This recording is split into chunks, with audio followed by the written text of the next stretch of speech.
বন্ধুরা তোমরা সবাই কেমন আছো এই গরমে?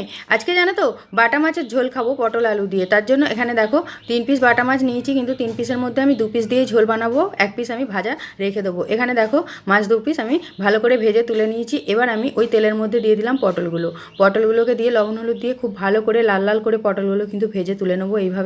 এইভাবে পটল কিন্তু ভাজলে তাহলে কিন্তু অনেক টেস্ট লাগে পটলগুলো খেতে।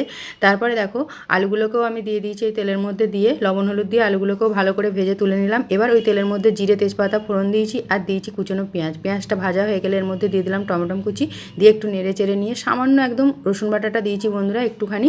দেশি মাছের ঝোলে বেশি রসুন বাটা দিলে খেতে ভালো লাগে না। তারপরে দিয়েছি আদা জিরে বাটা আর ধনের গুঁড়ো, তারপরে দিয়ে লঙ্কা হলুদ লবণ পরিমাণ মতো দিয়ে মশলা ভালো করে কষিয়ে জল দিয়ে এই যে চাপা দিয়ে দিলাম, ঢাকনা চাপা দিয়ে এবার আলুগুলো সেদ্ধ হয়ে গেলে এর মধ্যে দিয়ে দিলাম ভেজে রাখা মাছগুলো, দিয়ে আরেকবার ঢাকনা চাপা দিয়ে এই যে নামিয়ে নিলেই রেডি বন্ধুরা। দারুণ টেস্টি পটল আলুর ঝোলের রেসিপি। ভালো লাগলে ভিডিওতে লাইক